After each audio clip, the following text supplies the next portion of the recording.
आप लोगों ने घर जाके सिर्फ एक सवाल को दोबारा से करना था या 2 सवाल दोबारा से करने थे या कुछ भी नहीं करना था।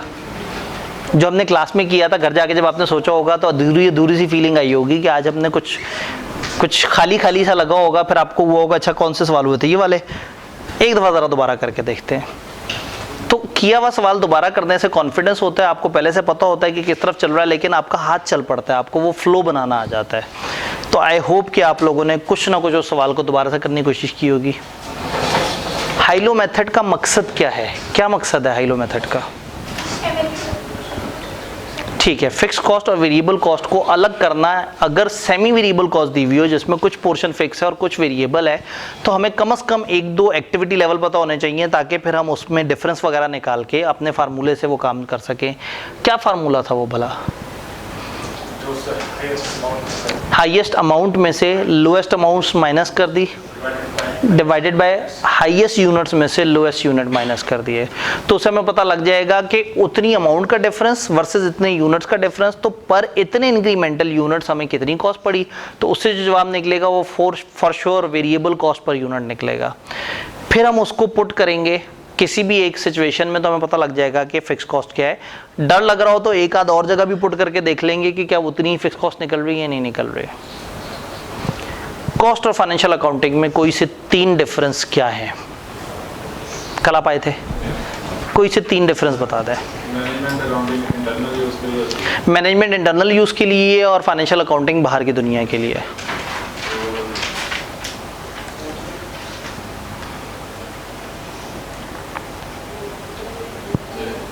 ये sir management accounting future planning के लिए, जबकि फाइनेंशियल अकाउंटिंग पास्ट में जो किया वो परफॉर्मेंस देखने के लिए।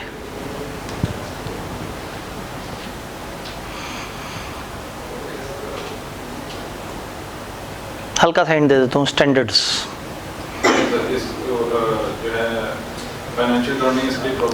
फाइनेंशियल अकाउंटिंग की प्रॉपर स्टैंडर्ड है, बहुत सारी बॉडीज़ हैं गाइड करती हैं ये चीज़ है तो इसको डेबिट करो, इसको क्रेडिट करो, ये एंट्री रिकॉर्ड करो, ये डिस्क्लोजर रिकॉर्ड करो। जबकि कॉस्ट अकाउंटिंग में स्टैंडर्ड नहीं है, उन्होंने ओपन छोड़ा हुआ है कि भाई ये मुद्दा है, ये चंद बेसिक प्रिंसिपल्स हैं, खुद ही से अपने प्रॉब्लम का सोल्यूशन निकालो। तो इसमें हमारे पास फ्रीडम ज़्यादा है। अच्छी बात ये है कि 6 अलग अलग बच्चों का अलग अलग तरीके से सॉल्व किया हुआ सवाल, जिसका जवाब सबका सेम निकला हो तो शायद सबको पूरे नंबर मिल जाए। जबकि फाइनेंशियल अकाउंटिंग में हम कैदी होते हैं स्टैंडर्ड्स के कि जी स्टैंडर्ड ने ये 3 डिस्क्लोजर कहे थे तो वही 3 आने चाहिए, ना ज़्यादा कर सकते हैं नॉर्मली, ना कम कर सकते हैं। तो कॉस्ट अकाउंटिंग में हमारे पास आज़ादी ज़्यादा है, इसी वजह से लोगों को कॉस्ट से उलझन होती है, क्योंकि उन्हें आज़ादी पसंद नहीं है। वो कहते हैं बस टीचर हमें रट्टा लगवा दे, सवाल कैसे करना है, हम सवाल ठका टक करते रहेंगे। कॉस्ट अकाउंटिंग में चूंकि सोचना पड़ता है तो इसलिए ये मुश्किल अकाउंटिंग मानी जाती है। लेकिन अगर मैं इसकी पॉजिटिव साइड देखूं तो चूंकि ये एक ऐसी अकाउंटिंग है जिसमें आप अपने दिमाग को यूज़ करके खुद से सवाल सॉल्व कर सकते हैं, तो आपको लंबे चौड़े रट्टे मारने की ज़रूरत नहीं है, बहुत सारे एक टॉपिक के 70 सवालों को प्रैक्टिस करने की ज़रूरत नहीं है। आप एक डिसेंट प्रैक्टिस के साथ एक ग्रिप बना लेते हैं एक टॉपिक पे। प्लस इसमें इतने सारे स्टेप्स होते हैं कि आपके अगर 1-2 स्टेप सही नहीं भी हुए तो आपको बाकी स्टेप से इतने नंबर मिल जाते हैं कि आप पेपर नॉर्मली पास कर लेते हैं। अगर पेपर में 7 या 8 सवाल भी हैं तो टिपिकली कहा जाता है कि जिसके 3 सवाल बहुत अच्छे हो गए उसका पेपर पास हो जाता है। तो इसमें ये बड़ा क्वेश्चन है, क्योंकि 3 बड़े अच्छे का मतलब उसमें मैक्सिमम नंबर ले लिए और बाकियों में थोड़े से नंबर आपको आसानी से मिल जाते हैं। एक खास लेवल के बाद सवाल के अंदर की इन्फॉर्मेशन ज़रा ज़्यादा ट्रिकी हो जाती है। जैसे हम लोगों ने जो सवाल किया पहले, वो जो आइसक्रीम और वो फ्रोज़न योगर्ट वाला किया, उसमें ज़्यादातर स्टेप सीधे थे। एक आध जगह जहाँ फिक्स कॉस्ट को एलोकेट करना था वहाँ थोड़ा सा हल्की सी कन्फ्यूजन थी, चलो वहाँ एक आध नंबर कटने का मार्जिन था। फिर जो हमने सवाल किया था जिसमें हमारी मटेरियल की कॉस्ट, लेबर स्किल्ड थी, अनस्किल्ड थी और उसके अंदर बहुत सारे वेरिएबल्स थे, तो वहाँ हमने देखा तो जो स्किल्ड लेबर की से सेमी स्किल्ड निकल रही थी वो थोड़ी सी ट्रिकी कैलकुलेशन थी। अगर मैं उसको हटा के देखूँ तो तकरीबन उस सवाल में 10 नंबर के सवाल में हम 7-7.5 नंबर तक आसानी से ले सकते थे। और हर सवाल में ऐसा होगा कि कुछ नंबर आसानी से मिलेंगे और कुछ नंबरों के लिए दिक्कत थोड़ी ज़्यादा हो जाएगी। कॉस्ट यानी कि मैनेजमेंट अकाउंटिंग और फाइनेंशियल अकाउंटिंग दोनों का डिफरेंस क्लियर है। फिर हमने आगे जाके पढ़ा कि एक प्राइम कॉस्ट होती है जो 2 चीज़ों से मिलकर बनती है। कौन सी 2 चीज़ों को प्राइम कॉस्ट कहते हैं? डायरेक्ट लेबर और डायरेक्ट मटेरियल और डायरेक्ट लेबर, इन दोनों को मिला के हम प्राइम कॉस्ट कहते हैं। तो कन्वर्जन कॉस्ट किन 2 चीज़ों को कहते हैं? Labour and direct overhead. Overheads, labour और ओवरहेड्स को हम कन्वर्जन कॉस्ट कहते हैं। कन्वर्जन का मतलब ही ये है कि आपने मटेरियल लाके उसको कन्वर्ट करने पे क्या खर्चा लगाया, तो मजदूरों पे खर्चा लगा और बिजली पानी वगैरह पे खर्चा लगा। इन तीनों को मिला के टोटल कॉस्ट हमारे पास बन जाती है मटेरियल, लेबर और ओवरहेड्स। डायरेक्ट मटेरियल और direct labour normally direct expenses होते हैं, लेकिन ओवरहेड्स में हमारे पास ज़्यादातर इनडायरेक्ट एक्सपेंस होते हैं। इनडायरेक्ट एक्सपेंस का मतलब कि वो डायरेक्टली प्रोडक्ट बनाने के लिए इस्तेमाल नहीं हुए, लेकिन प्रोडक्ट बनने में उन्होंने सहूलत ज़रूर प्रोवाइड की। तो कुर्सी बनाने के लिए लकड़ी चाहिए, पंखा तेज़ चल रहा था या हल्का चल रहा था, एसी चल रहा था या खाली पंखा चल रहा था, पंखा लगा हुआ था या नहीं लगा हुआ था, कुर्सी तो बन रही है। कुर्सी बनाने के लिए शायद पंखे की कॉस्ट की ज़रूरत डायरेक्टली नहीं है, लेकिन अगर पंखा चल रहा होगा, एसी चल रहा होगा, एक अच्छा एनवायरनमेंट होगा, तो लेबर ज़्यादा अच्छे तरीके से प्रोडक्शन कर सकेगा। तो इसका मतलब है जो बिजली का खर्चा है वो डायरेक्टली नहीं है, मतलब अगर वो ना होता तो ना, जैसे लकड़ी पे खर्चा नहीं करते तो कुर्सी बिल्कुल भी ना बन पाती। कुर्सी बनाने वाला कारपेंटर को पैसे ना देते तो कुर्सी नहीं बन सकती थी। तो डायरेक्ट मटेरियल और डायरेक्ट लेबर तो डायरेक्ट खर्चे हैं, लेकिन ये जो ओवरहेड्स हैं ये नॉर्मली इनडायरेक्ट खर्चे होते हैं। क्या मुझे क्लास में मौजूद लोगों से 10 एग्जांपल्स ओवरहेड्स की मिल सकती हैं? ओवरहेड्स बताने हैं, कोई एक खर्चा इनडायरेक्ट। चेयर बनाते हुए जो हम मजदूरों को खाना दे रहे हो, जो हम खाना वगैरह दे रहे हैं वो वाला खर्चा, मजदूरों को खाना दे रहे हैं। जो सुपरवाइज़र की कॉस्ट आ रही है वो एक इनडायरेक्ट खर्चा। जो इलेक्ट्रिसिटी एक्सपेंसेस हैं वो इनडायरेक्ट खर्चा। 10 इनडायरेक्ट खर्चे चाहिए, 3 आ चुके हैं। सोचे जो एडमिन का खर्चा है वो, अगर आप गौर से देखें तो हमारे कॉलेज के लिए भी मेन खर्चा तो टीचर की सैलरी है। बड़ी सिंपल सी कैलकुलेशन है, बच्चे से पैसे पकड़े, टीचर को पैसे दिए, जो बच गया वो कॉलेज का प्रॉफिट। लेकिन सिर्फ टीचर को नहीं ना दिए, बिजली भी चल रही है, कमरा भी एलोकेट हुआ है, किराया भी है, कुर्सियां हैं जिनकी डेप्रिसिएशन भी है, बहुत सारी एसीज वगैरह जो इनकी डेप्रिसिएशन भी है, तो बहुत सारे इनडायरेक्ट खर्चे हैं। जी किबला, इनडायरेक्ट खर्चा कोई लकड़ी लाने का खर्चा, ये डायरेक्ट खर्चा काउंट होता है। जब आप एक चीज़ परचेज करके अपने पास प्रोडक्शन तक लेके आते हैं तो ये नॉर्मली डायरेक्ट एक्सपेंस होते हैं, और ये अक्सर या तो मटेरियल की कॉस्ट के साथ ऐड हो जाते हैं या direct material plus direct labour plus कभी कभी हम कुछ डायरेक्ट एक्सपेंस ऐड करते हैं। तो लकड़ी यहाँ तक लाने का खर्चा शायद हम जो है ना वो डायरेक्ट में डालेंगे। हाँ, ड्यूरिंग प्रोडक्शन लकड़ी को एक जगह मूव करके दूसरी जगह रखा और उसके ऊपर खर्चा वगैरह आया तो हम उसको इनडायरेक्ट खर्चा कह सकते हैं। जी, रेंट, बिल्डिंग का रेंट, कोई तो इनडायरेक्ट खर्चा आपके जहन में आता होगा। एक फैक्ट्री है, मजदूर बैठ के काम कर रहे हैं, उस मजदूर के अलावा भी बहुत सारे खर्चे हो रहे हैं। लकड़ी खरीदी जैसे कुर्सी बनेगी और मजदूर को पैसे दिए, अब मजदूर जिस जगह बैठ के कुर्सी बना रहा है वहाँ कुछ और खर्चे भी लग रहे हैं, उसमें से कोई खर्चा, सर मेरा डे फर्स्ट है तो मुझे तो खर्चा याद नहीं आ रहा, हालांकि इसका डे फर्स्ट से कोई ताल्लुक नहीं। जी, कोई खर्चा आपके जहन में? डेप्रिसिएशन भी तो एक खर्चा है, डेप्रिसिएशन भी तो चीज़ों की रिकॉर्ड हो रही है, और अल्टीमेटली जाहिर है अगर वो एक कमरे में काम कर रहा है और वहाँ पे मशीनरी थी और मशीनरी उसने यूज़ की है तो मशीनरी की खर्चा भी तो उसको एलोकेट होना चाहिए। अगर उनके लिए कोई डिस्पेंसरी वगैरह बनाई है, कोई फर्स्ट एड का सामान रखा हुआ है, कोई डॉक्टर है जो साथ साथ मजदूरों की हेल्थ वगैरह को देखता है, तो वो वाले खर्चे भी हो सकते हैं। तो कितने जवाब आ चुके हैं? 3, 4, 5, 6, 7, 8, 9। एक जवाब और। हाँ जी, जो उसकी हम पैकिंग वगैरह कर रहे हैं वो तो जो पैकिंग वगैरह कर रहे हैं वो नॉर्मली सेल्स वगैरह, सेलिंग से रिलेटेड खर्चे हो जाते हैं। मैन्युफैक्चरिंग के दौरान के खर्चे जो है ना,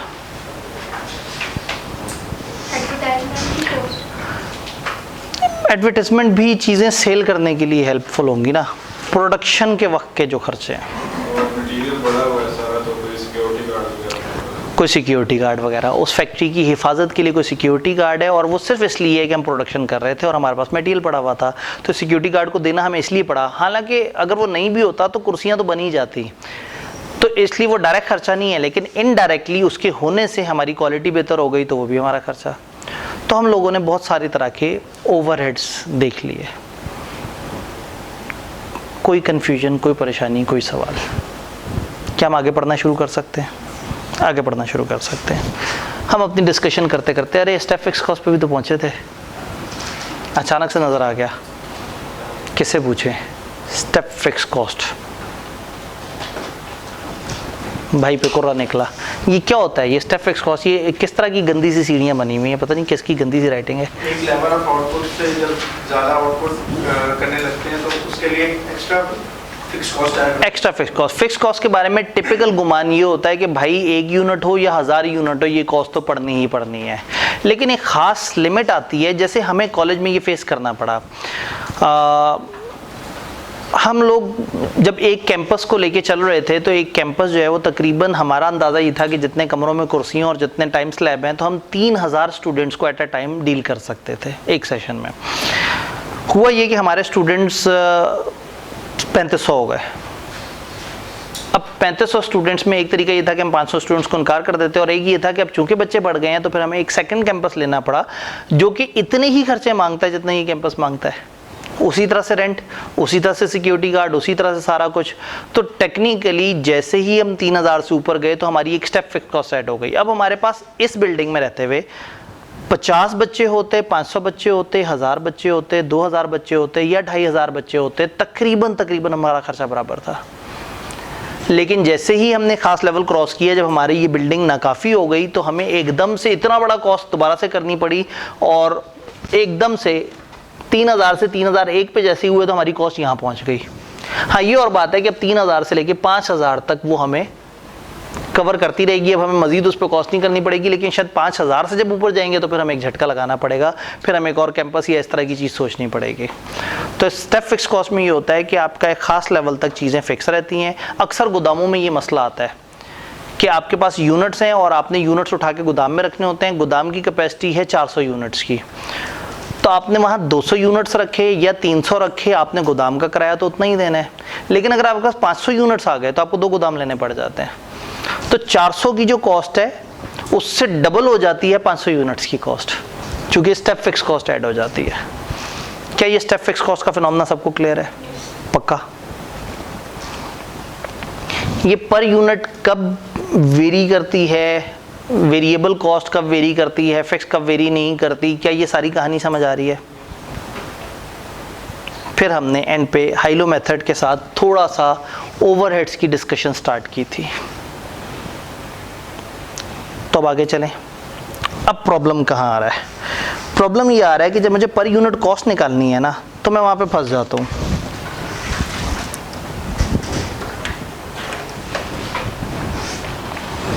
किसी ने मेरे से पूछा कि हाँ भाई, ये जो हम कुर्सियाँ बना के दे रहे हैं फलाना कस्टमर को, इनकी हमारी कॉस्ट क्या आएगी? मैंने कहा मसला ही कोई नहीं, मुझे साफ पता है कि देखो जी, मटेरियल आएगा हमारा 5 kg और 1 kg का रेट जो है वो हमारा है 100 रुपये। तो भाई 500 रुपये पर चेयर मेरे मटेरियल की कॉस्ट है।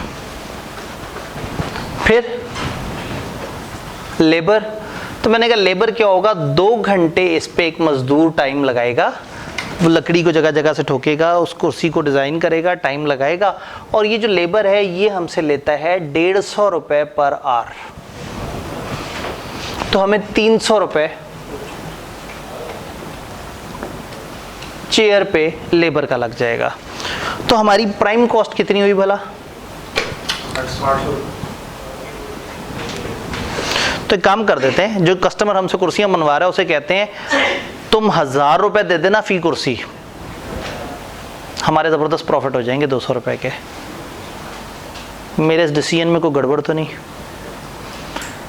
मटेरियल मुझे एक कुर्सी का पड़ता है 500 रुपये का, और मज़दूर को मुझे देने पड़ते हैं 300 रुपये, तो 800 रुपये में मेरी कुर्सी तैयार हो जाती है। और मैं सोच रहा हूँ मैं कोई 200 रुपये का प्रॉफिट भी रखूँ, तो मैंने डिसीजन ये किया कि मैं 1000 रुपये की कुर्सी सेल पे लगा दूंगा। मेरे इस डिसीजन में कोई बोंगी तो नहीं मारी मैंने जी? मैंने ओवरहेड्स ऐड नहीं किए।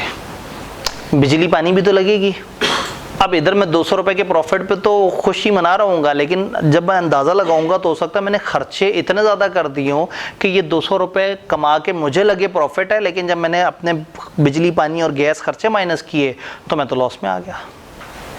तो अब अच्छी डिसीजन मेकिंग कब होगी? जब यहाँ पे मैं कहूँ अच्छा जी overheads at the rate of इतना। क्या ख्याल है, ये अमाउंट कहां से आएगी? ओवरहेड्स की अमाउंट को टोटल ओवरहेड्स पे डिवाइड कर दें। अब अभी मैं कुर्सी बनाने लगा हूं, अभी इस पे बिजली वगैरह लगेगी, लेकिन मैंने ये देखा कि पिछले महीने इस कमरे पे कराया था। फॉर एग्जांपल मैं कहूं जी लास्ट मंथ क्या हुआ था, लास्ट मंथ मेरा रेंट था उस कमरे का 30,000। लास्ट मंथ उस कमरे में जो पंखे बिजली और वो सारा कुछ चला तो मेरी इलेक्ट्रिसिटी लास्ट मंथ लगी थी 20,000 की। जो सुपरवाइजर वगैरह को मैंने पैसे दिए थे वो लगे थे हमारे 20,000, और हम लोगों ने जो क्लीनिंग वगैरह के लिए दिए थे उस कमरे की उस पे लगा था 5,000, और हमारा जो है वो 35,000 रुपया सिक्योरिटी के ऊपर खर्च हो गया था। लास्ट मंथ हम लोगों का ये खर्चा हुआ था कितना? 155 या 110? 110। इतना बड़ा वेरिएंस कैसे आ गया? 30, 20, 50, 20, 70, 5, ये 5 है, मैं कॉमा लगाना भूल गया। 75 और 35, 110। मुझे ये कुर्सियों का अगला प्रोजेक्ट पकड़ने से पहले ये ज़रूर पता है कि तकरीबन इस कमरे में महीने भर अगर हम एक्टिविटी कर रहे होते हैं तो औसतन हमारा खर्चा आ जाता है 1,10,000। अच्छा, पिछले महीने मैंने यूनिट्स कितने बनाए थे? वो मुझे पता लगा कि पिछले महीने मैंने 5,500 यूनिट्स बनाए थे।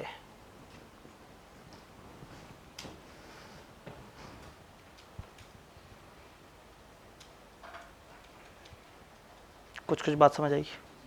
पिछले पूरे महीने मैंने 5,500 यूनिट्स बनाए थे और पिछले पूरे महीने मेरा खर्चा आया था 1,10। अब मैं रफली अंदाजा लगाने की पोजीशन में आ चुका हूं। मैंने क्या किया, मैंने इसको इस पे डिवाइड किया, जवाब आ गया 20। अब मैं ये कह रहा हूं कि अगर मैं अपने नॉर्मल ऑपरेशंस पे चलूं, जितना यानी मैं बना तो 8,000 कुर्सियां सकता था, लेकिन मैं औसतन 5,500 कुर्सियां बनाता हूं, तो अगर मैं अपने उस नॉर्मल एक्टिविटी लेवल पे रहूं जो मेरा हर दफ़ा चल रहा होता है, तो शायद मैं इस दफ़ा भी 5,500 के आसपास कुर्सियां बनाऊंगा। तो इसका मतलब है मेरी एक कुर्सी पे अंदाजन कितना खर्चा आ रहा है? 20 का। तो इसका मतलब है मेरी एस्टिमेटेड कॉस्ट कितनी है? अब मुझे वो 1,000 वाला फैसला अच्छा लग रहा है। ये खर्चा असल में 820 से कब बढ़ जाएगा? जब मैंने यूनिट्स कम बनाए। अगर मैं अपने नॉर्मल ऑपरेटिंग लेवल पे नहीं चला, यूनिट्स कम बनाए, तो ये खर्चा बढ़ जाएगा। और अगर मैंने यूनिट्स बहुत ज़्यादा बना दिए तो कम हो जाएगा। तो प्रॉब्लम यहाँ पे आती है कि मटेरियल, लेबर और इवन ओवरहेड में भी कोई वेरिएबल का एलिमेंट है वो तो हम कर सकते हैं, लेकिन जो फिक्स ओवरहेड है ना, वहाँ पे प्रॉब्लम आती है कि हमने उसको चार्ज कैसे करना है। एक तरीका है, मैंने यूनिट्स की बेस पे लगा दिया। मैं एक डिफरेंट तरीके से सोचा। मैंने सोचा कि आर्स, हमने उस कमरे में कितने आर्स काम किया, उस कमरे में कितने आवर्स काम किया, तो पता ये लगा कि हमने उस कमरे में 55,000 आवर्स काम किया।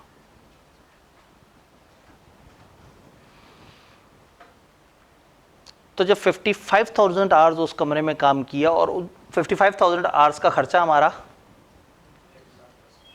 तो मैं कह सकता हूं कि जितने आवर्स काम करूंगा 2 रुपया पर आवर खर्चा आएगा। अब अगर कोई मुझे बता दे कि मैंने इस वक्त 1000 कुर्सियां बनानी हैं, तो अगर मैं चल रहा हूं इस तरीके से, ये जो मैंने यूनिट्स के हिसाब से अंदाजा लगाया था, तो मैं 1000 को 20 से मल्टीप्लाई कर दूंगा। अगर मुझे 1000 कुर्सियों की टोटल कॉस्ट निकालनी है ऊपर वाले में, तो मैं जो 500 पर चेयर है इसको किससे मल्टीप्लाई करूं? 1000 से। इसको किससे मल्टीप्लाई करूं? तो फिर इस 20 रुपए को भी किससे मल्टीप्लाई करूं? 1000 से। तो मेरे पास जवाब आ जाएगा 500,000, 300,000 और 20,000। तो ओवरहेड को देखने का एक तरीका ये कि मैंने यूनिट्स के हिसाब से कर लिया। दूसरा तरीका क्या था? मैं यूं भी सोच सकता हूं कि मेरे पर आर कितने लगे, एक आर में कितने लगे मेरे? 2 रुपए। एक यूनिट बनाने पे आर कितने लगते हैं? 2 आर। तो इसका मतलब है पर यूनिट मेरा कितना रुपया लगा? 4 रुपये। 2 आर लगे और हर आर पे 2 रुपए, तो 4 रुपए पर यूनिट लग गया। और यूनिट कितने? तो अब जब मैं उस 4 को 1000 से मल्टीप्लाई कर दूंगा तो यहाँ जवाब 4000 आ जाएगा। तो अब ये डिपेंड करता है कि आप ओवरहेड्स को कैसे, किसके ऊपर डिवाइड कर रहे हैं। कई तरीके हैं। देखिए मटेरियल लेबर तक तो कहानी सीधी सी है, सवाल हमें इन्फॉर्मेशन दे रहा है कि हाँ भाई आपके इतने केजी लगे, इतने आवर्स लगे, केजी का ये रेट है, आवर्स का ये रेट है। ओवरहेड पे आके खिचड़ी आउट हो जाती है, क्योंकि ओवरहेड पर यूनिट में नहीं होते, ओवरहेड हमेशा टोटल में होते हैं। तो पिछली दफ़ा का हम टोटल अंदाज़ा लगाएंगे और उसको किसी चीज़ से डिवाइड करेंगे। अब सवाल ये है कि किस बेस से डिवाइड करें। तो दुनिया में बड़ी ज़्यादा बेसेस हैं। एक तरीका ये है कि आप नंबर ऑफ़ यूनिट्स पे डिवाइड कर दें तो अंदाज़ा हो जाएगा कि फ़ी यूनिट क्या है। एक मशहूर तरीका ये है कि आप उसको नंबर ऑफ़ आवर्स से डिवाइड कर दें। एक तरीका ये है कि आप केजीज से डिवाइड कर दें। एक तरीका ये है कि आप एक अंदाज़ा लगा लें कि जी पिछले महीने हमारी जो लेबर की कॉस्ट थी वो थी 3 लाख और ओवरहेड थे 1,10,000। तो शायद हम कह दें कि हमारा 30% के करीब जो हमारा ओवरहेड है वो लेबर का 30% होता है। तो कई तरीके हैं एक ही चीज़ को कई तरीके प्रेजेंट करने हैं कि अब हम अकाउंटेंट हैं, 1,10,000 रुपया तो हमारा लग गया, लेकिन अब हम परेशान हैं कि हमने उसको पर यूनिट पे कैसे डिवाइड करना है। तो आज की हमारी डिबेट अब एग्जैक्टली ये है कि अब इन सारी चीज़ों को पर यूनिट पे किस तरह से लेके आए। तो तैयार हैं? ओवरहेड का अगर हमने रेट निकालना है तो एस्टिमेटेड फैक्ट्री ओवरहेड, अंदाजन कितने ओवरहेड लगेंगे पिछले महीने के आपके पास थे। फर्ज करें आप सोचते हैं मैं इस दफ़ा भी तकरीबन वैसे ही काम करूंगा तो उतना ही खर्चा लगेगा, और कई दफ़ा सवाल आपको बता देता है इस दफ़ा पिछली दफ़ा से 20% ज़्यादा काम करेंगे या पिछली दफ़ा से 30% कम काम करेंगे। तो estimated overheads divided by estimated base to be use. Base समझ रहे हैं? जैसे मैंने कहा नंबर ऑफ यूनिट्स या मैंने कह दिया number of hours. Following basis दुनिया में काफ़ी मशहूर हैं। फिजिकल आउटपुट यानी कि यूनिट्स, एक इस तरह की बेस भी है। डायरेक्ट मटेरियल कॉस्ट, हम कहते हैं मटेरियल पे इतना रुपए का खर्चा लगा, ओवरहेड इतने के हैं। जैसे मेरे सवाल में 5 लाख मेरा मटेरियल पे खर्चा है और तकरीबन 1 लाख ओवरहेड का है, तो शायद मैं कह सकता हूं कि ओवरहेड 22% ऑफ मटेरियल है। आप लेबर कॉस्ट की परसेंटेज भी लगा सकते हैं, आप लेबर आवर्स के साथ भी इसको रिलेट कर सकते हैं, आप मशीन आवर्स के साथ भी इसको रिलेट कर सकते हैं। Selection of the base depend upon nature of the function of the factory overhead. आप ये देख सकते हैं कि ओवरहेड्स किस चीज़ की हैं और इनका ज़्यादा ताल्लुक किस चीज़ पे है। जैसे अगर हमारे ओवरहेड्स का मैक्सिमम पोर्शन बिजली है तो बिजली का ज़्यादा ताल्लुक यूनिट से होगा या आवर्स इस्तेमाल होने से होगा? आवर्स इस्तेमाल होने से होगा। और अगर हमारा ओवरहेड है स्टोरेज की कॉस्ट, कि हमें उसके गोदाम के पैसे कितने देने पड़े, तो क्या कितने आवर्स प्रोडक्शन पे लगे उससे उसका ताल्लुक होगा या कितने यूनिट्स मौजूद थे उससे ताल्लुक होगा? कितने यूनिट्स मौजूद हुए। तो इसका मतलब ये है कि अगर हम ओवरहेड्स का अंदाज़ा लगाएं कि ओवरहेड में मेन चीज़ क्या है और हम उस चीज़ को यूज़ करें तो शायद हम एक अच्छे एस्टीमेट तक पहुंचेंगे, क्योंकि बहरहाल ये एस्टीमेट हमेशा गलत है। डायरेक्ट मटेरियल हमेशा उतना ही लगेगा, लेबर हमेशा उतना लगेगा, लेकिन असल में क्या हर दफ़ा आप एग्जैक्टली 5500 यूनिट बनाएंगे? हो सकता है इस दफ़ा 5300 यूनिट बनाए, तो होगा क्या? 1,10,000 को 5500 से डिवाइड किया, क्या जवाब आया? 20। हमने असल में बनाए 5300 यूनिट्स। तो ज़रा मुझे बताएं, अगर 5300 यूनिट्स को 20 से मल्टीप्लाई करें, यानी अगर यहाँ 5300 लिखा होता और 20 से मल्टीप्लाई होता तो 106। तो मैंने अपने कॉस्ट के चार्ट में अपनी कॉस्ट बताई होगी 1,06,000, जबकि असल में कॉस्ट कितनी लगी है? फर्ज करें हमने 5500 नहीं, हमने 6000 यूनिट्स बना दिए। अब 6000 को 20 से मल्टीप्लाई करें, 1,20,000। असली खर्चे हो रहे हैं 1,10,000 के, और जो मैं अपने चार्ट के ऊपर अपने टोटल खर्चे दिखा रहा हूं वो 10,000 ज़्यादा बढ़े हुए हैं। तो फिर यहां पे एक प्रॉब्लम आता है ओवर एब्जॉर्ब अंडर एब्जॉर्ब का। डायरेक्ट मटेरियल हमेशा आसान बात है, डायरेक्ट लेबर भी हमेशा आसान बात है। प्रॉब्लम आती ही ओवरहेड्स में, क्योंकि ओवरहेड्स हमें पर यूनिट नहीं होते, ओवरहेड्स टोटल होते हैं।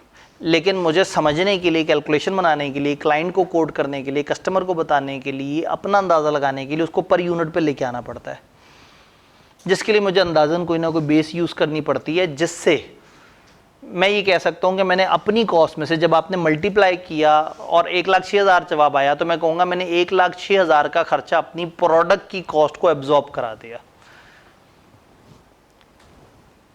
ये खर्चा हो सकता है मैंने ज़्यादा रिकॉर्ड कर दिया हो, और हो सकता है कम, क्योंकि मैंने तो औसतन एक अंदाज़ा लगाया है ना। भाई एक शवारमे वाले ने सोचा कि शवारमे का जो मटेरियल है वो 20 रुपए का आता है, और वो जो बंदा खड़ा हुआ शवारमे बना रहा है उसके साथ उसका तय हुआ है कि तुमने 10 रुपए पर पीस दूंगा मैं। तो मटेरियल 20 रुपए का आया और 10 रुपए पर पीस उसे दिया। अभी 30 रुपए तो क्लियर है, इससे ऊपर की कहानी उसको नहीं क्लियर।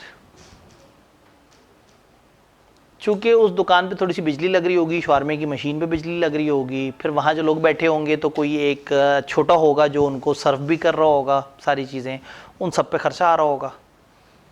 तो उसने क्या किया, उसने अंदाज़ा ये लगाया कि मैंने पिछले महीने 2,000 शवारमे बेचे थे और पिछले महीने मेरा 20,000 रुपया खर्चा आया था, तो मेरा पर यूनिट कितना खर्चा है? अगर 20,000 रुपये खर्चा आया है और 2,000 शवारमे है, 10 रुपये, तो वो शवारमा जिसमें 20 रुपये मटेरियल की कॉस्ट है, 10 रुपये लेबर की कॉस्ट है, वहाँ ओवरहेड्स की कॉस्ट क्या है? 10 रुपये। तो इसका अंदाज़ा ये है कि मेरी औसतन 40 रुपये कॉस्ट लगेगी। तो ये जब 50 का बेच रहा है तो ये हैप्पी है कि मैं 10 रुपये प्रॉफिट कमा रहा हूँ। लेकिन इसको कब दुख होगा, कब इसको लगेगा कि इसका फैसला गलत था? जब इसके यूनिट्स, क्योंकि 20,000 रुपये तो इसके लगने ही लगने हैं, उसमें कितना थोड़ा बहुत प्लस माइनस हो जाएगा। अगर इसने शवारमे इस दफ़ा 500 बनाए, अब वो 20,000 को 500 पे डिवाइड करें तो पर शवारमा कीमत क्या बनी? 40। तो ये भाई साहब अपनी तरफ से 10 रुपये प्रॉफिट रिकॉर्ड करके बैठे थे, ये तो 30 रुपये लॉस पे चला गया। तो इसलिए जो प्रॉब्लम स्टेटमेंट है वो ये है कि जो हमारे ओवरहेड्स की कॉस्ट है वो हमारे पास अक्सर पर यूनिट नहीं होती, फिर हम उसको धक्के से पर यूनिट बनाते हैं, और फिर पर यूनिट बना के हम प्रोजेक्ट को अंदाज़ा लगाते हैं। फिर एक दिन ठंडे दिमाग से बैठ के देखते हैं कि हमने कॉस्ट चार्ज कितनी की और असल में कितनी लगी थी। जो डिफरेंस है उसको एंड पे प्लस माइनस कर लेते हैं। डन? कुछ बात समझ आ रही है? तो ये हमने ओवरहेड बेस की बात की। हमारे पास फॉर एग्जांपल एक सवाल है, पिछले क्वार्टर में हमारा डायरेक्ट मटेरियल लगा था 2,40,000 का, हमारा डायरेक्ट लेबर लगा था 1.68 मिलियन का, और हमारे ओवरहेड्स में इतनी सारी चीज़ें दी हुई हैं। हमारे इनडायरेक्ट वेजेस, कुछ और लोगों की जो वो मशीन मेंटेनेंस वगैरह के पैसे दिए, स्टोर्स वालों को पैसे दिए, क्वालिटी कंट्रोल वालों को पैसे दिए, इनको पैसे दिए, फ्यूल एंड पावर पे इतना लगा, डेप्रिसिएशन पे इतना लगा, इंश्योरेंस पे इतना लगा, बिल्डिंग की इंश्योरेंस पे इतना लगा, स्टोर स्पेयर्स पे इतना लगा, फलाना पे इतना लगा। तो मटेरियल पे 240 लगा, लेबर पे 1.680 लगा, और ओवरहेड्स पे लगा हमारा 948800। ये यहाँ पे आ रहा है, ये हमारा टोटल खर्चा लगा। हमारे पास क्वार्टर की कुछ इंफॉर्मेशन दी हुई है। हमारे पास जो यूनिट्स थे, हमने अल्फा के यूनिट्स बनाए 12,000, बीटा के यूनिट्स बनाए और गैमा के यूनिट्स बनाए। हमारे अल्फा पे आर्स लगे 20 पर यूनिट, इस पे 5 पर यूनिट, और इस पे मशीन आर 6 लगे, 8 लगे, और उस पे इंस्पेक्शन आर 2 लगे, 3 लगे और 4 लगे। डेप्रिसिएशन का रेट भी उन्होंने दे दिया जी 10% पर एनम है। अब सवाल हमसे चाह क्या रहा है? सवाल ये चाह रहा है कि हम इसको अलग अलग तरीके से डिवाइड करके देखें। मटेरियल पे इतना लग गया, लेबर पे इतना लग गया, ओवरहेड्स पे इतना लग गया, मेरा टोटल खर्चा इतना हो गया, और मैंने प्रोडक्ट्स बनाई हैं ये 3। तो सवाल ये है कि मेरा अल्फा पे कितना खर्चा लगा, बीटा पे कितना खर्चा लगा, गैमा पे कितना खर्चा लगा। अगर मैं यूनिट्स के हिसाब से चीजों को डिवाइड करूं तो कितना खर्चा लगा, अगर मैं आर्स के हिसाब से डिवाइड करूं तो कितना खर्चा लगा। क्या ये स्टेटमेंट समझ आ रही है? ये हमारे पास इंफॉर्मेशन और ये खर्चा है। अब इस खर्चे को, इस इंफॉर्मेशन की मदद से हमने अपनी प्रोडक्ट्स पे डिवाइड करना है। सबसे पहली वर्किंग, अल्फा पे लगे 12,000 यूनिट, बीटा पे 20,000 और गैमा पे 45,000। लेबर के आर्स अल्फा पे 20 लगते थे, बीटा पे 5 और गैमा पे, तो पता ये लगा कि जब हमने इन आर्स को इतने यूनिट से मल्टीप्लाई किया तो हमें पता लग गया 5,20,000 आर्स हमारे लगे हैं टोटल, जिसमें से 180,000 लगे हैं गैमा पे, 100,000 लगे हैं बीटा पे और अल्फा पे लगे हैं। तो अगर आपसे कोई कहे कि कॉस्ट को डिवाइड करो तीनों प्रोडक्ट्स पे, तो आपको समझ आ रहा है कि हम किस रेशियो से डिवाइड करें। अगर हमारे आर्स 2,40,000 यहाँ लगे हैं, 1 लाख यहाँ लगे हैं और 1,80,000 यहाँ, और हमारे टोटल आर्स लगे हैं 5,20,000, तो अगर मैं टोटल आर्स से उसको टोटल कॉस्ट को डिवाइड करें तो हमें पर आर कॉस्ट पता लग जाएगी। तो इसके आर से मल्टीप्लाई करेंगे तो इसकी कॉस्ट आ जाएगी, इसके आर से मल्टीप्लाई करेंगे तो इसकी कॉस्ट आ जाएगी, इसके आर से मल्टीप्लाई करेंगे तो इसकी कॉस्ट आ जाएगी। और अगर हम मशीन आर्स को यूज कर रहे होंगे तो मशीन आर्स सवाल में हमें कितने दिए हुए थे, 6, 8, 10, हम उसके हिसाब से भी बना सकते हैं। तो सबसे पहले एक काम करते हैं, फिजिकल आउटपुट के हिसाब से देखते हैं। इसके यूनिट कितने बने, उसके टोटल 77,000 यूनिट बने। ये 77,000 यूनिट हमारे इतने खर्चे में बने, ऐसे ही है। तो आपके पास पर यूनिट आ गया 123 पॉइंट। आपके ओवरहेड्स की टोटल कॉस्ट कितनी थी और टोटल कितने यूनिट बनाने पे कितना खर्चा लगा। तो पर यूनिट हमारे पास, हमने इसको 77,000 से डिवाइड किया, हमारे पास ये आ गया। अब अगर आपसे कोई पूछे अल्फा पे कितने रुपए लगे, तो क्या आप जवाब निकाल सकेंगे? आप 12,000 को किससे मल्टीप्लाई करेंगे, 123.22 से, 20,000 को भी इसी से मल्टीप्लाई करेंगे और 45,000 को भी इसे मल्टीप्लाई करेंगे। कुछ बात समझ आ रही है? ऐसे मज़ा थोड़ी आएगा अगर मैं अकेले ही बात कर रहा हूँ। सवाल आपके सामने, आपने ये ओवरहेड्स मैंने सम किए हुए हैं। आपने पहले इन ओवरहेड्स को नंबर ऑफ यूनिट्स के हिसाब से डिवाइड करके मुझे बताएं, अल्फा पे कितना लगा, बीटा पे कितना लगा और गैमा पे कितना लगा। थोड़ी सी मुशक्कत अब करनी होगी, मैं भी आपका साथ दूंगा, लेकिन पहले आप कोशिश करें।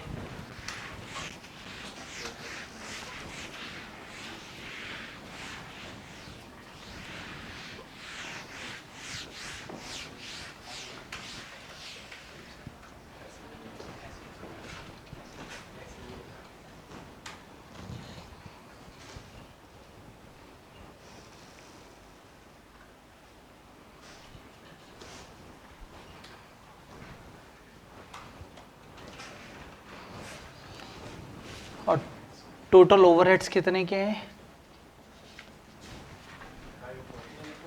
9488,000।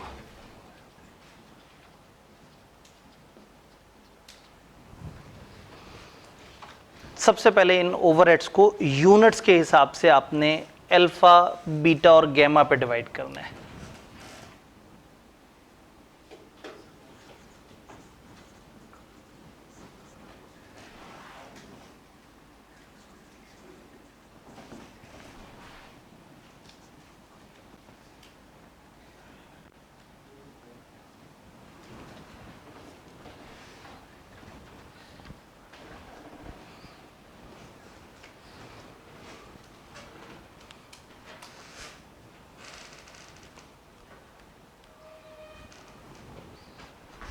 अब हम कुछ ना कुछ जद्दोजहद कर रही है।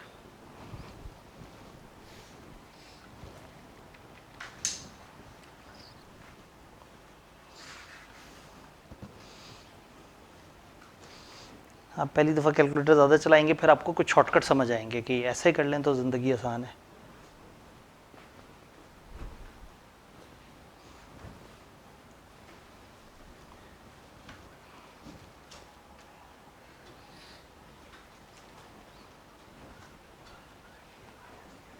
ओवरहेड को उसको डिवाइड करना है अल्फा बीटा। बिल्कुल, ये 9488,000 है, इसको हमने इन तीनों में एलोकेट कर देना है यूनिट्स की बेसिस पे। ठीक है जी, एक जगह से जवाब मौसूल हो गया, दो जगह से जवाब मौसूल हो गया।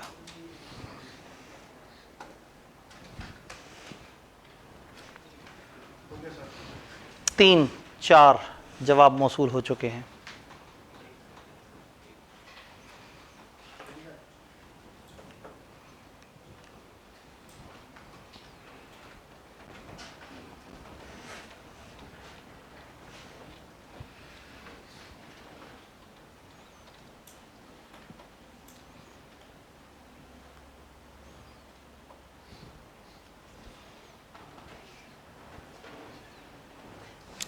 लिखना शुरू करूं यहाँ यूनिट्स।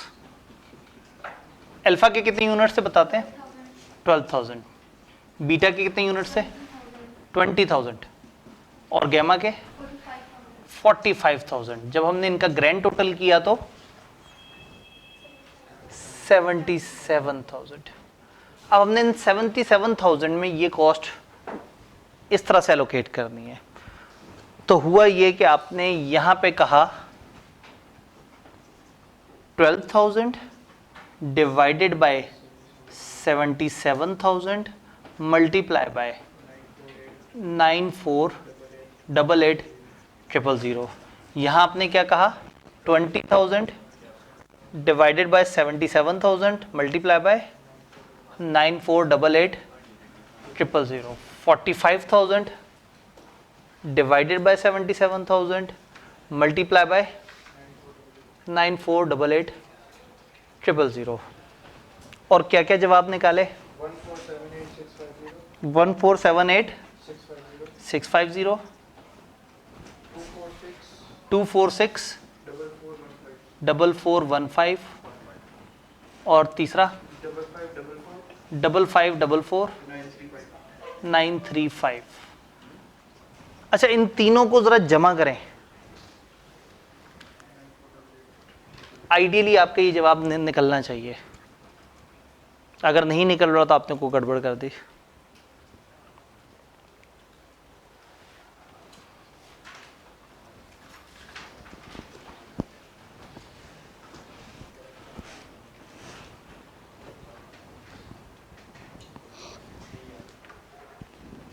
टोटल यही आ रहा है। कहानी कुछ कुछ समझ आई? क्या इसमें हम कैलकुलेटर के स्टेप्स बचा सकते थे? सामने गौर से देखें। अब आपने गौर से देखना तो आपको बड़ा मजा आएगा एक बात का।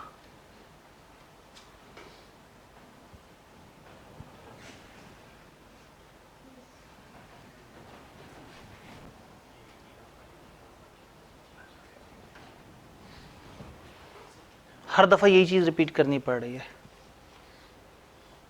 तो क्यों ना हम पहले ही साइड पे इसको इससे डिवाइड करके एक रेट निकाल लें। जैसे हमने अभी थोड़े पहले निकाला था, क्या निकला था 123.22। तो हो सकता है आप ये 2 भी गायब कर दें और 123.2, अब कैलकुलेटर पे आपने लिखा 123.2 मल्टीप्लाई बाय, आपने पहले लिखा 12,000, जब इज इक्वल टू दबा दिया, आंसर दबा दिया, जवाब आ गया। फिर एडिट मोड में गए, उसी स्टेटमेंट में इसको इरेज किया और यहां लिख दिया 20,000 इज इक्वल टू दबाया, जो जवाब आया लिखा। फिर इसको इरेज किया और लिखा, तो बजाय इसके कि 3 दफा लंबी लंबी calculation 12,000 divided by 77,000 multiply by this, एक जवाब आया वो लिखा, फिर दोबारा से वो किया 20,000 डिवाइडेड बाय 77, तो वाई नॉट आपने डिवाइड करके पहले से एक रेट निकाल लिया। अब 123.2 मल्टीप्लाई बाय 12,000, जवाब आए 20,000। 123 पीछे लिखेंगे तो फायदा है, क्योंकि जब आप एडिट करने लगते हैं तो राइट से एडिट करना आसान होता है, लेफ्ट से एडिट करने तो वो नंबर्स आगे पीछे हो जाते हैं। ओवरहेड के एक सवाल में, एक टिपिकल ओवरहेड के सवाल में इस तरह की कैलकुलेशन 10 दफ़ा करनी होती है। उन्होंने बहुत सारे ओवरहेड दिए होते हैं जिनको अलग अलग तरीके से डिवाइड करना होता है। तो अगर हम थोड़ा सा शॉर्ट स्ट्रेटेजी समझ जाएं तो ज़िंदगी आसान हो सकती है। ज़्यादा फ़र्क पता क्या पड़ेगा, चंद रुपए का राउंडिंग का डिफरेंस आएगा, वो एग्जामिनर को पता होता है, हर स्टूडेंट का दूसरे से थोड़ा बहुत राउंडिंग का फ़र्क आ रहा होता है। अगेन मुझे नहीं पता आप कैलकुलेटर पे कितने तेज हैं, कैलकुलेटर पे अगर एक जवाब आया हुआ हो ना, जब आपने इसको इससे डिवाइड किया है तो ये जवाब आया, आप इसको स्टोर कर सकते हैं एक ए में। आपके कैलकुलेटर में ए बी सी 3 वेरिएबल्स ऐसे होते हैं जिसमें आप कोई चीज स्टोर कर सकते हैं। जी कुछ कैलकुलेटर्स में ए से लेके एफ तक की ऑप्शन है, और अगर आपने उसको ए में स्टोर कर दिया तो जिंदगी और आसान होने वाली है। A multiply by 12,000, A multiply by इतना, ए मल्टीप्लाई बाय इतना। जब आप घर पहुंचेंगे तो आपके होमवर्क में एक चीज़ होगी कि आपने थोड़ा सा सर्च करना है कि जो आपके कैलकुलेटर्स हैं, आपके कैलकुलेटर का जो मॉडल है, इसमें आप किसी वेरिएबल को अपने कैलकुलेटर में किसी जगह स्टोर कैसे करते हैं। अगर आपको ये चीज़ समझ आ गई तो फिर आपको ये 123.22 बल्कि राउंडिंग वाले मसले भी ख़त्म हो जाएंगे, क्योंकि जब आपने 948800 से 77,000 को डिवाइड किया तो एक जवाब आ गया जो कि बहुत लंबा सा है, 123.22198 इस तरह से करके। जब हम देसी तरीके से उसको लिखते हैं तो 123.22 हम आगे वाली चीज़ें छोड़ देते हैं, जब उसको मल्टीप्लाई करते हैं तो जो एंड पे जवाब आता है हम चंद रुपए के डिफरेंस पे आ जाते हैं। सवाल अगर मिलियंस में हो तो हम कई हज़ार के डिफरेंस पे भी आ जाते हैं, और फिर हमें वो जब टोटल टैली नहीं करता तो उलझन होती है। लेकिन अगर आपने जो जवाब है उसको स्टोर कर दिया ए में, तो ए पूरी फिगर को स्टोर कर रहा होगा। अब आप ए को जब मल्टीप्लाई करेंगे 12 से, ए को मल्टीप्लाई करेंगे 20 से, और ए को मल्टीप्लाई करेंगे 45 से, तो अब जो ग्रैंड टोटल जवाब आएगा वो एग्जैक्टली ये पूरा जवाब आएगा। तो एक तरीका ये है कि मैं फ़ौरन से आपको स्क्रीन पे कैलकुलेटर ओपन करके उस पर दिखाऊं कि वो स्टोर कैसे होता है, और एक मैं कोशिश करूं कि आप पे इतना भरोसा किया जाए कि आप घर जाके थोड़ी सी टक्कर मार के थोड़ा सा सीखें कैलकुलेटर की टिप्स को। और जिनको नहीं पता, आप देखेंगे आपको कुछ बटन्स के ऊपर बिला वजह ए बी सी लिखा नजर आ रहा होगा एक्स्ट्रा। एक बटन के दो फंक्शन होते हैं, एक उसके ऊपर होता है और एक उससे, एक ऊपर ग्रेव्ड हुआ होता है और एक उससे ऊपर छोटा सा करके आ रहा होता है। तो आपके कैलकुलेटर पे लेफ्ट साइड में मिडल से थोड़ा ऊपर आपको ए बी सी लिखा नजर आ रहा हो, शायद वो किसी वजह से है। लेकिन इतनी अधूरी इन्फॉर्मेशन के बाद बाकी इन्फॉर्मेशन पे आपने थोड़ा सा काम करना है, और गूगल से, चैट जीपीटी से इससे पूछना है कि जी मैं अपने कैलकुलेटर में कोई वेरिएबल ए बी या सी में स्टोर कैसे कर सकता हूँ और उसको यूज़ कैसे कर सकता हूँ।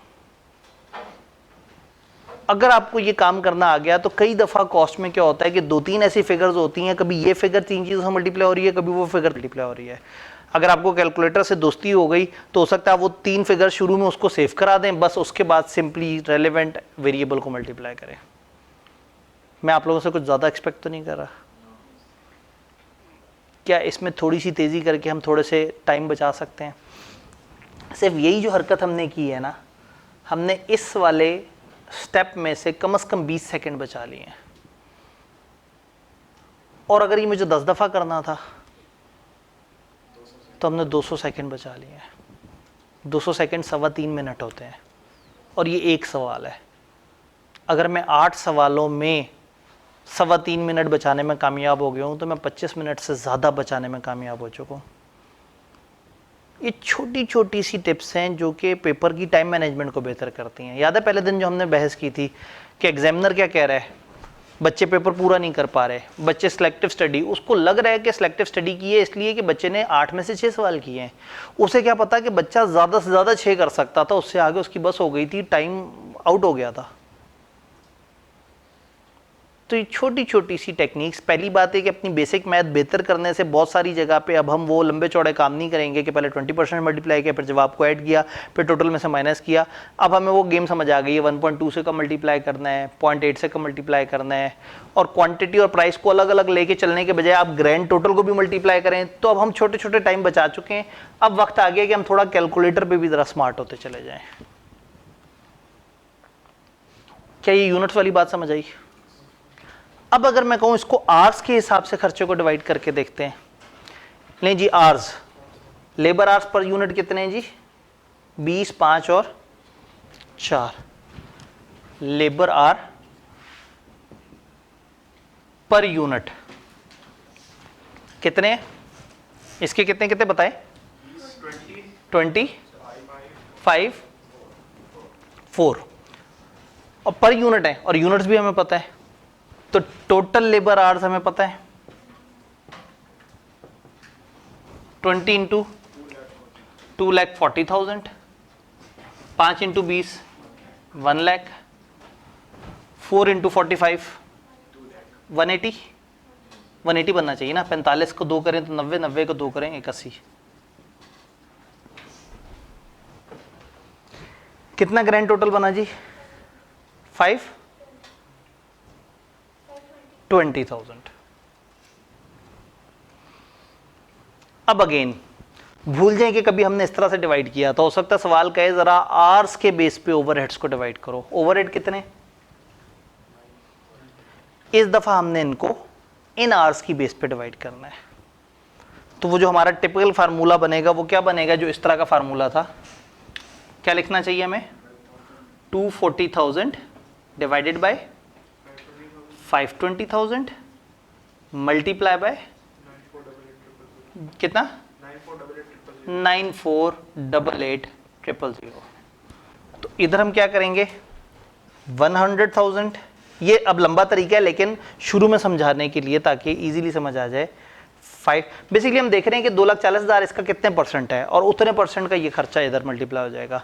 100,000 520,000 का कितने परसेंट है, और ये मल्टीप्लाई हो जाएगा 948800। और यहाँ क्या लिखूँ? 180,000 डिवाइडेड बाय 520,000 मल्टीप्लाई बाय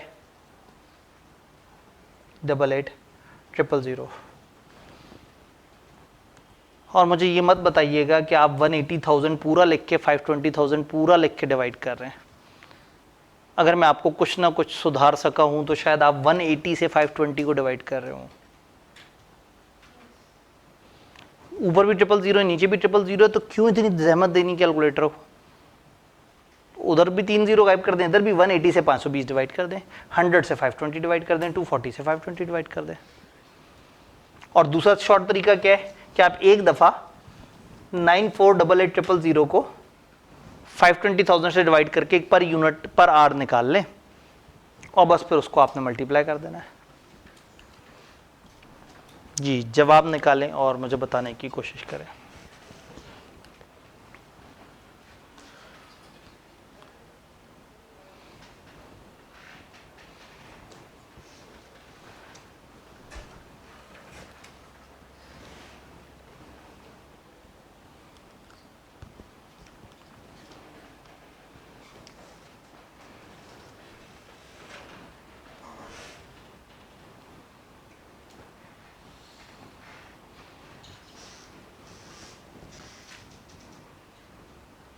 जी 2-3 हज़रात जवाब निकाल चुके हैं।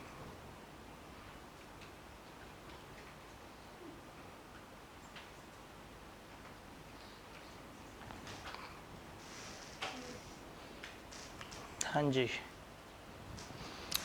बताते जाएं। इसका जवाब क्या आया? 4380 000। इधर 1825 000 3285 000। और क्या इनका ग्रैंड टोटल इतना ही बन रहा है? और खुदा ना खास्ता ग्रैंड टोटल करते हुए तो नहीं आप ये 3-3 जीरो लिख रहे? इसका मतलब हम अच्छे बच्चे बनते जा रहे हैं। हम जो है ना वो अब कम काम करके ज़्यादा आउटपुट जनरेट करेंगे।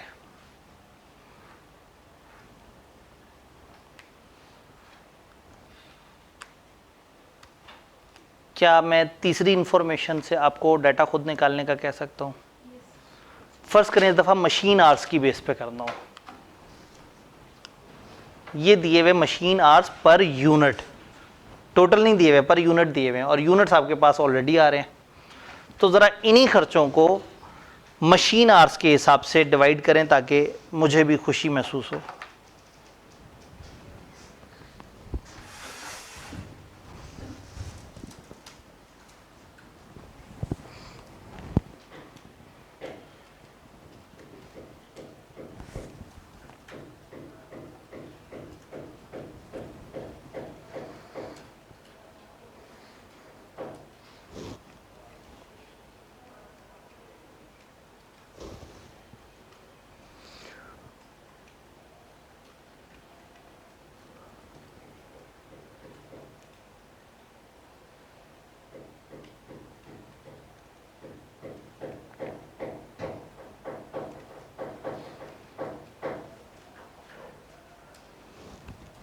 मैं देख रहा हूँ कि आप में से अक्सर लोग बार बार स्क्रीन की तरफ देख रहे हैं। मेरे ख्याल में शायद पहली दफ़ा आपने ये इन्फॉर्मेशन अगर अपने कागज़ पे लिख ली तो उसके बाद मेरी स्क्रीन तो बेकार है, फिर तो आपका अपना कागज़ पे सब कुछ आ रहा है।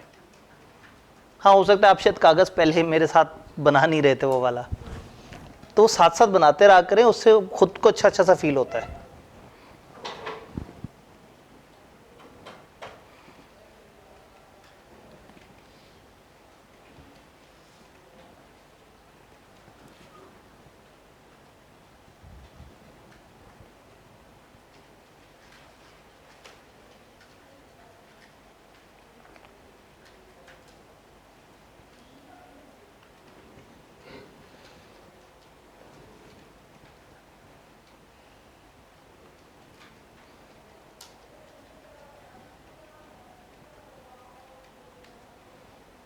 अब तो वैसी टेक्नोलॉजी इतनी अच्छी हो गई है कि एंड पे बोर्ड की तस्वीर खींचें और चैट जीपीटी को देके कहें ज़रा हमें साफ़ सुथरा सा लिख दो,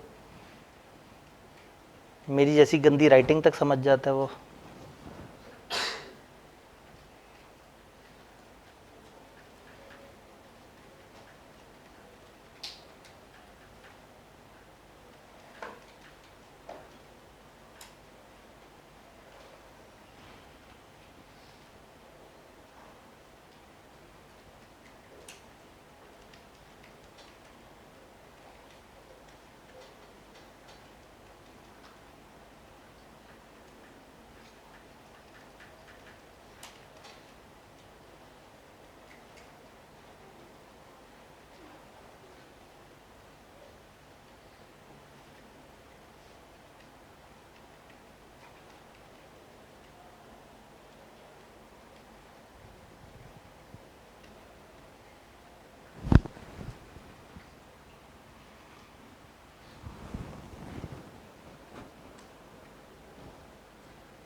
थोड़ा सा डिफरेंस तब आता है जब हमने वो डिवाइड करके पर यूनिट निकाला होता है ना, तो हमने उसे थोड़ा राउंड कर लिया होता है।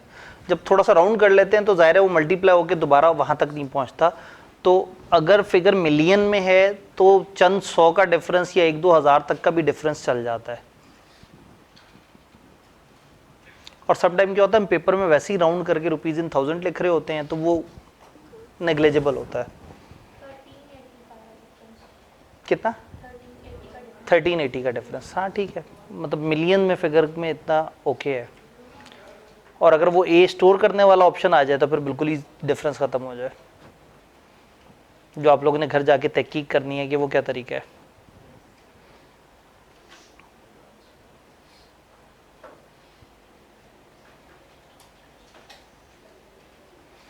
जैसे जैसे हम आगे बढ़ते जाएंगे वैसे वैसे आपको अंदाज़ा होगा कि कितनी दफ़ा कैलकुलेटर ने इस्तेमाल होना होता है। एक टिपिकल कॉस्ट के औसतन एक सवाल के अंदर कम से कम कोई 40 दफ़ा कैलकुलेटर इस्तेमाल करना पड़ता है। और वही वाली बात है, जिसने कैलकुलेटर की थोड़ी सी शॉर्ट ट्रिक्स जहन में रख ली उसको फ़ायदा होगा, जिसने वो बड़ा ही मुश्किल वाला काम लेकिन उल्टे हाथ से कैलकुलेटर यूज़ वाला कर लिया तो इधर से कैलकुलेटर यूज़ हो रहा है और उधर से लिखने वाला काम हो रहा है। अगर आप सीधे हाथ से भी कैलकुलेटर यूज़ कर रहे हैं तो आपकी जो 3 उंगलियां हैं ये बॉल पॉइंट के लिए हैं, इन्हीं 3 उंगलियों में बॉल पॉइंट पकड़ते हैं और इन्हीं उंगलियों से ही आप कैलकुलेटर के बटन भी दबाते हैं। तो आप बॉल पॉइंट से लिखने के बाद बॉल पॉइंट को ऐसे उंगलियों में फंसाना पड़ता है, फिर उंगली को ऐसे लाना पड़ता है या बॉल पॉइंट साइड पर रखना पड़ता है। तो अगर ये चीची उंगली से जो है ना कैलकुलेटर दबाना शुरू कर दें तो आपके वो स्टेप भी बच जाएंगे। तो एक सवाल में 40 सेकंड बचाए जा सकते हैं शायद। पता नहीं, मैं आप लोगों से शायद बहुत ओवर एक्सपेक्ट करना शुरू कर देता हूँ कभी कभी। आपकी जंग है उन लोगों से जिन्होंने बहुत सारी कैलकुलेशंस करनी है। 8 सवाल और हर सवाल में कैलकुलेशंस ही कैलकुलेशन। ये काउंटिंग का पेपर ही नहीं होता, ये कैलकुलेटर और मैथ का पेपर होता है। जैसे जैसे हम आगे बढ़ते जाएंगे वैसे वैसे आपको शिद्दत से एहसास होता चला जाएगा। कॉन्सेप्ट तो सिंपल सा था, आपको फौरन से समझ आ गया कि जो खर्चा है हमने इस बेसिस पे डिवाइड कर देना है। लॉजिक इतनी सी है, लेकिन उसके बाद कैलकुलेटर भाई साहब जो है ना वो पूरा टेबल बनाने के लिए इस्तेमाल हो रहे हैं। तो इन दिस पेपर हमें बहुत रेपिटेटिव कैलकुलेशंस करनी पड़ती हैं, तो हमें आहिस्ता आहिस्ता फास्ट कैलकुलेशंस की कुछ आदतें डेवलप करनी होंगी। तो आप लोग मुझे जवाब बताते हैं आप कहाँ तक पहुँचे। वो जिन्होंने एग्जैक्टली पूरा एक्यूरेट जवाब निकाला उनका क्या जवाब निकला। अगर मैं एज पर मशीन यूनिट्स बात करूँ, कैलकुलेशन नहीं दिखा रहा यहाँ पे, एज पर मशीन यूनिट्स क्या जवाब निकला जी? आपका क्या जवाब निकला? 1001,520। आगे 222,560, 6259,500। क्या ज़्यादातर लोग मुत्तफिक हैं इन फिगर से? आपका 300-400, 400-500 का डिफरेंस होगा। अगर वही बात है कि वो राउंडिंग होती है उसकी वजह से डिफरेंस आता है। क्या ज़्यादातर इसके करीब करीब पहुंच गए? क्या ये कैलकुलेशन का तरीका समझ आया? थोड़ा सा इसको सामने स्क्रीन पे भी देखते हैं। मेरी ख्वाहिश ये थी कि हम प्रेजेंटेशन के ऊपर ना देखें, हम बोर्ड पे करें और हम अपने रजिस्टर पे करें। हैंड्स ऑन एक्सपीरियंस सबसे ज़बरदस्त है, वरना तो एनिमेशन से भी कॉस्ट अकाउंटिंग हो ही जाएगी सारी। ऑलरेडी मैंने बहुत सारे निशान लगाए हुए हैं इन स्लाइड्स पे। तो ये फिजिकल आउटपुट आर्स, ये सारी कैलकुलेशंस जो कि आपने अलग अलग टाइम पे की, आपने मशीन आर्स टोटल 682 निकाल लिए होंगे। तो फिर हमने फिजिकल आउटपुट बेसिस पे जब वो किया तो हमारे पास पर यूनिट ये आया और हमने इसको यूनिट से मल्टीप्लाई किया। फिर डायरेक्ट लेबर कॉस्ट बेसिस पे भी एक दफ़ा वो कर लिया। लेबर पे हमारे सवाल में कितना खर्चा लगा? हमने एक बात तय की थी कि हमारे कई बेसिस हो सकते हैं, तो एक तरीका ये भी है कि डायरेक्ट लेबर।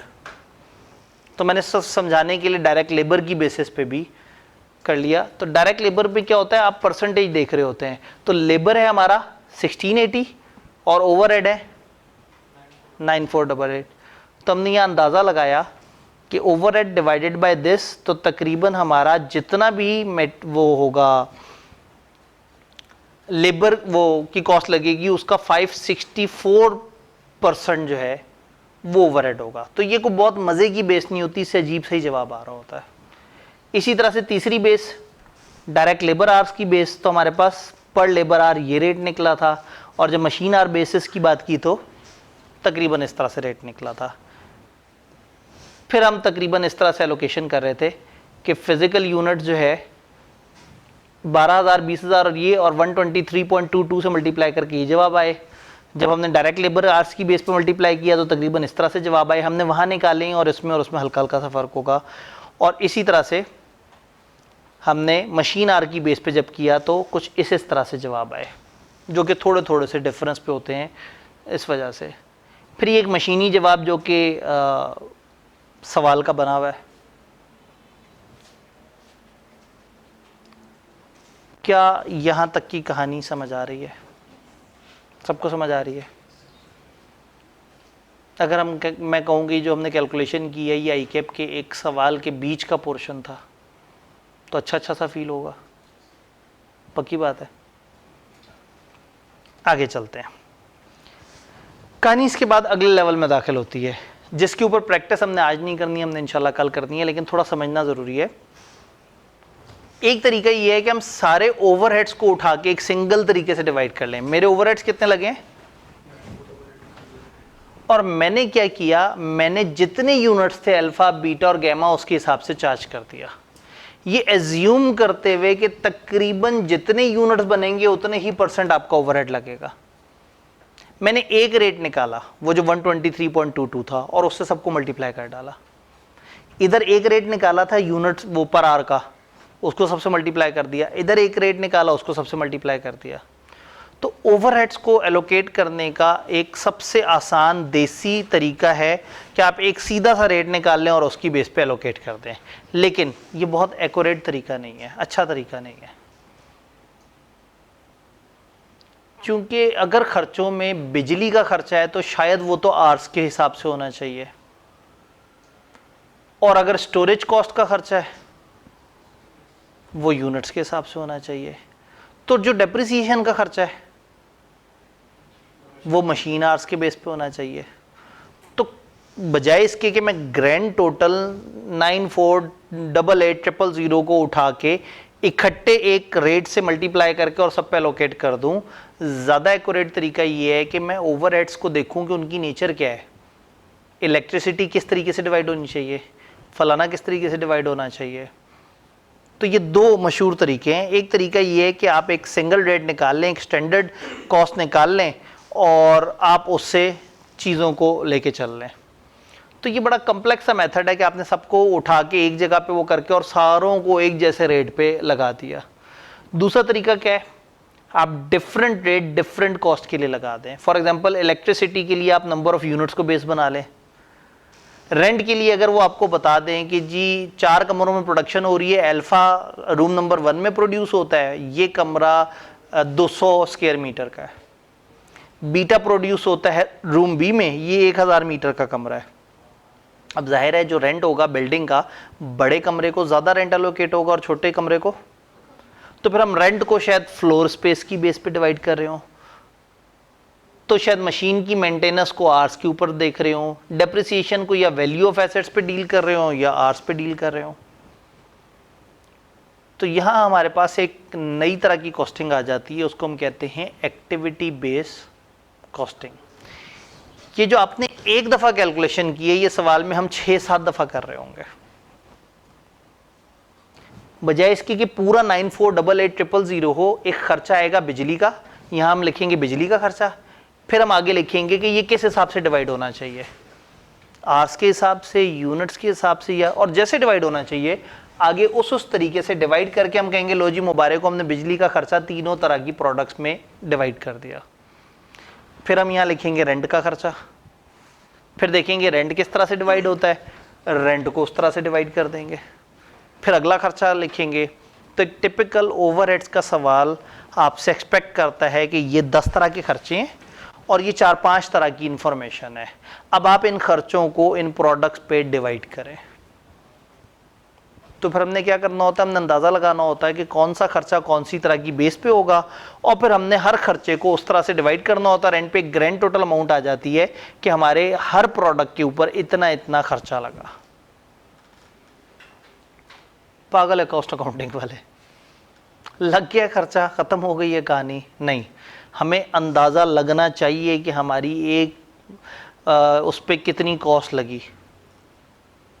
भाई अगर हमने क्लासें की और हमने यहाँ टीचर्स को सैलरीज दी और अगर हमें बच्चों से पैसे आए और अगर हमारा खर्चा पानी वगैरह लगा तो लग गया। अब हम बाल की खाल उतारने में लगे हुए हैं कि अच्छा कमरे में बच्चे कितने बैठे हुए थे, एसी कितने चल रहे थे, यूनिट्स कितने इस्तेमाल हुए थे, बिजली का कितना पोर्शन उस कमरे को एलोकेट होना चाहिए, तो उस टीचर की सैलरी क्या थी, तो उस खर्चे के एलोकेशन के बाद जो हमें बचा तो क्या इस क्लास से हमें फ़ायदा हुआ या नुकसान हुआ। भाई अल्टीमेटली एक पूरा निज़ाम है ना, आपने निज़ाम पे खर्चा किया, निज़ाम में चीज़ें आई, कहीं प्लस हुआ कहीं माइनस हुआ, अल्टीमेटली प्रॉफिट हो गया, अल्लाह शुक्र, ख़त्म करो कहानी। ये पुराने ज़माने का दरवेश अकाउंटेंट होता था। बट आज के ज़माने की बजटिंग कॉस्ट अकाउंटेंट वो कहते हैं नहीं, पर यूनिट कॉस्ट निकालो, पर आर कॉस्ट निकालो, पर कुर्सी कॉस्ट निकालो, पर इंसान कॉस्ट निकालो। तो ये बड़ी लीचड़ किस्म की अकाउंटिंग है जिसमें ना आप बहुत ही वैशी हो जाते हैं और आप ना मतलब सेठ को कहते हैं भाई आप 25 पैसे बचा सकते हैं, मेरे पास एक तरीका है, अगर आप ऐसे करके वैसे करके यूं करें और यूं करें।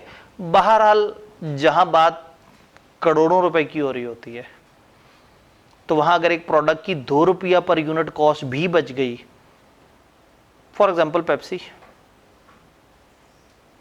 सिर्फ पाकिस्तान में एक महीने में 1 अरब यूनिट्स बिकते हैं, सिर्फ पाकिस्तान में सिर्फ एक मंथ में 1 अरब यूनिट्स, तो साल में कितने हो गए? 12 अरब। तो अगर एक यूनिट पे उनका कॉस्ट अकाउंटेंट किसी तरीके से 2 रुपये उन्हें बचा देता है तो साल में 24 अरब रुपए बचा के देता है। इसको तो तमगा इम्तियाज़ मिलना चाहिए, फॉर्च्यूनर गिफ्ट करेंगे इसे, 15 लाख रुपए तनख्वाह देंगे इसे, चूँकि उसने सेठ को इतनी बड़ी वैल्यू जनरेट करके दी। तो अपेरेंटली कागज़ पे तो ये बहुत ही गिरी हुई हरकतें लगती हैं कि यार बस ठीक है खर्चा लग गया, अब क्या नहीं, ऐसे डिवाइड करो, उसको ऐसे डिवाइड करो, उस तरह से करो। बट बड़ी बड़ी ऑर्गेनाइजेशन में ये वाले डिसीजंस बहुत बड़ी बड़ी वैल्यू जनरेट कर रहे होते हैं और ये दुनिया को नहीं पता लगता। दुनिया को तो फाइनेंशियल स्टेटमेंट्स मिलते हैं, रेवेन्यू इतना था, खर्चे इतने, ख़त्म कहानी। ये जो पर यूनिट का हिसाब है, एक यूनिट पे कितना लगा, एक फैक्ट्री पे कितना लगा, एक डिपार्टमेंट पे कितना लगा, एक लेबर से कितना कमाया, एक टीचर से कितना कमाया, एक डॉक्टर ने कितना अर्न करके दिया, ये सारी कॉस्ट अकाउंटिंग, मैनेजमेंट अकाउंटिंग की कैलकुलेशंस है। इनकी दुनिया ही इतनी सी है। इनसे कहते हैं भाई आपके पास 4 चीज़ें हैं, material, labour, variable overhead, fix overhead, और इसी के अंदर डूब जाओ। अब फाइनेंशियल अकाउंटिंग में कभी जनाब आप IAS 20 पढ़ना शुरू कर देते हैं, कभी एक और स्टैंडर्ड होता है कि इस तरह से करें। जब कॉस्ट अकाउंटेंट की दुनिया ये 4 चीज़ें हैं तो इन चारों के अंदर कलाबाजियाँ खाते हुए टॉपिक्स बनाते जाते हैं। तो जो हमारा करंट टॉपिक है ये है ओवरहेड्स। इस चैप्टर में जो चैप्टर हम शुरू कर बैठे हैं ये ओवरहेड्स है, जिसमें हम मुसलसल ओवरहेड्स की बात कर रहे होंगे। ये शुरू में करना इसलिए ज़रूरी है कि अब आगे कोई भी सवाल होगा तो उसमें हमेशा वो ओवरहेड के बारे में बताएंगे, जी ओवरहेड को आपने इस तरीके से डिवाइड करना है। और शुरू से ही ज़रा हमारे कैलकुलेटर पे हाथ चलने की आदत भी तेज़ हो जाएगी। तो क्या ये बात कुछ समझ आई? तो जिसको मैं एक्टिविटी बेस्ड कॉस्टिंग कह रहा हूँ, इसमें क्या होता है, आप डिफरेंट बेसिस यूज़ करते हैं। वो आपको फॉर एग्जांपल इस तरह से खर्चा दे देते हैं, वो कहते हैं रेंट हमारा इतना लगा, डेप्रिसिएशन इतनी लगी, इंश्योरेंस इतनी लगी, हीटिंग लाइट पे इतना लगा, इनडायरेक्ट मटेरियल इतना लगा, इनडायरेक्ट लेबर इतना लगा। फिर आपको कुछ और इन्फॉर्मेशन दे देते हैं, लेबर के आज डिपार्टमेंट A, B और C में इतने इतने लगे, नंबर ऑफ एम्प्लॉइज इतने इतने थे, फ्लोर एरिया इतना इतना था, इक्विपमेंट की कॉस्ट इतनी इतनी थी, वॉल्यूम इतना इतना था। फिर आपने दिमाग इस्तेमाल करना होता है कि इनमें से कौन से खर्चे को इनमें से कौन से तरीके से डिवाइड किया जाए। जैसे ये खर्चा है फैक्ट्री का रेंट, अब हमारे पास ऑप्शंस क्या है, direct labour hours, employees, floor area, cost of equipment और वॉल्यूम। तो रेंट को आइडियली एरिया के हिसाब से डिवाइड करना चाहिए, फ्लोर एरिया। तो अगर डिपार्टमेंट A 300 एरिया खा रहा है और B 400 एरिया खा रहा है और C 500 एरिया खा रहा है, तो ये जो रेंट का खर्चा है 60,000, ये तीनों पे बराबर नहीं डिवाइड होना चाहिए। ये इस रेशियो में डिवाइड होना चाहिए कि 300 आउट ऑफ 1200, 400 आउट ऑफ 1200, 500। तो अब समझ आई, वो जो हमारा एक लाइन आइटम था, इस तरह के लाइन आइटम हमने हर एरिया पे लगाने हैं और फिर उसकी कैलकुलेशन करनी है। एक तरीका ये है कि अभी मैं सिर्फ इसकी शक्ल दिखाऊं और कल हम इस सवाल को सॉल्व करें। एक तरीका ये है कि हम शक्ल भी कल देखें। तो अवाम जो है ना दूसरे ऑप्शन को फ़ौरन से पसंद कर गई। ठीक है, आज का हमारा टारगेट कंप्लीट हुआ। आज का टारगेट ये था कि हमने समझा है कि जो ओवरहेड्स है, इस ओवरहेड को धक्के से पर यूनिट कैसे बनाना है। हमने वो पर यूनिट हमने ऐसे बनाना है कि किसी प्यारी सी बेस से डिवाइड कर देना है। पिछली दफ़ा का के खर्चे से हमें अंदाज़ा हो जाता है, हम एस्टिमेट करेंगे कि कितने ओवरहेड लगेंगे और अंदाज़ा लगाएंगे कि कितने यूनिट्स होंगे। तो उन ओवरहेड्स को जब यूनिट से करेंगे तो हमारे पास पर यूनिट एक अंदाज़न रेट आ जाएगा, वो हम सवाल में यूज़ कर लेंगे। अब वो पर यूनिट रेट भी निकाल सकते हैं, पर आर रेट भी निकाल सकते हैं, पर लेबर आर भी निकाल सकते हैं, पर मशीन आर भी निकाल सकते हैं। तो कई बेसिस हैं। अगर सवाल आपको आपके पास ऑप्शन दे तो किसी लंबे चौड़े हिसाब में ना जाएं, नंबर ऑफ यूनिट सबसे आसान बात है। तो कल अब इसमें ये वाली चीज ऐड करेंगे कि अब हम हर खर्चे को डिवाइड कर देंगे उसकी बेस के हिसाब से। डन। ब्रेक लगाते हैं इससे पहले कि आप लोग सोचेंगे जी ये तो हम बहुत ज़्यादा पढ़ना शुरू हो गए। ये इतनी इंपॉर्टेंट डिस्कशन है कि आइए अपना 10 सफ़े का एक अलग चैप्टर बनाया हुआ है इस पर, एक्टिविटी बेस्ड कॉस्टिंग के नाम से।